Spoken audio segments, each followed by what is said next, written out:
5 NFL first-round draft picks on defense every year, and yet the next year they come back as good or better. What makes them so great?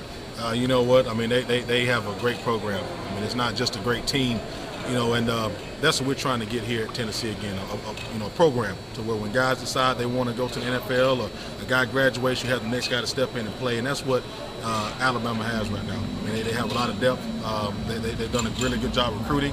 Coaches do a great job getting those guys prepared every week, so it's going to be a big challenge, and we're excited about it. Is it their talent, their physicality? What separates them? I mean, obviously they've done something right for a number of years to get it going. I mean, they're well coached. They're a very disciplined group of guys. They've tasted success, and they know how to get it. So those guys always set the bar high, and everybody in college football is trying to get where they are right now. Is that the politically correct thing to say? Yeah, that's good. Coach, how much of the lift was Marlon? What Marlon gave him last week, and how good was it to get him back on the floor? Really good. Obviously, in this league you got to have depth. I mean, it's a tough league, and when you run the ball and you dedicate to the run like we do, you're going to need guys to be able to step in and play at any moment. So right now, I mean, we're very confident in Marlon, and obviously glad to have him around to play meaningful snaps. About 40 rushes a game the last 2 or 3 games. What is it about this running game that's really taken off?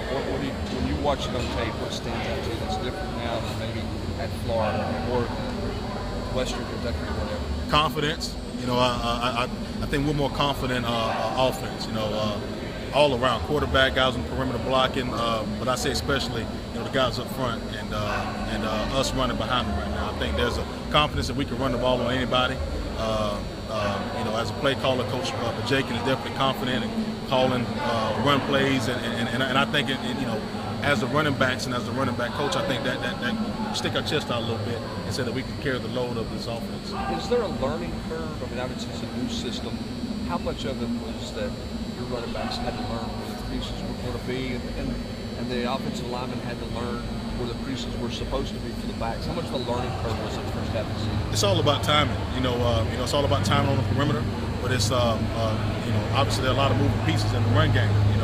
The running backs have to understand what's going on and the timing and the trust of it. And I think throughout the first couple games, I think we struggled a little bit, and we started to gather ourselves and get better.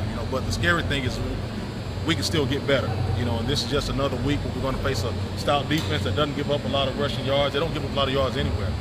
So it's going to be a big challenge for us. But hopefully we come out and we start fast and we just play a complete football game. Has there ever been any sort of rivalry between Marlon and Rajon, or do they both understand that when they're both healthy, they're kind of used interchangeably? I hope there's a rivalry. It should be. I want those guys to be friends off the field. But when we close the door to our meeting room, it's business. We step on the field. They talk. I want them to talk, communicate, and help each other. But there should always be a friendly rivalry. That kind of competition breeds success. So we talk about that all the time. So obviously they're really good friends off the field, but on the football field, I mean, it's the best man who wants to get out there on the field. Marlon had those 4 runs leading up to the field goal Saturday. How's he kind of responded this week from that? Good.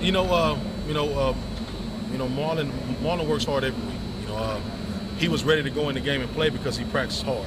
So he didn't change anything from last week. Having 3 or 4 carries.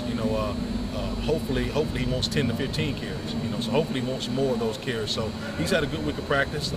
He's feeling better. He's got a bounce to him, and so hopefully we'll be able to get him going and give him some more plays this week.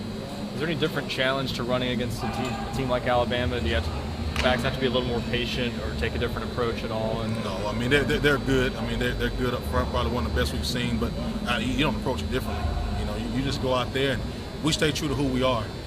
We trust our reads, we trust our eyes, we trust our feet, we trust the guys blocking up front, and it doesn't matter what color those guys are wearing. I mean, the red team, Alabama, whatever you want to call them, we just got to go out and play football this week. When you look at tape, I know your goal is to find a weakness in their defense. Is there one that you can kind of find and exploit? I mean, it's the reason they won 3 or 4 or 8 championships, whatever they've won the past 4 or 5 years. I mean, they're a good football team.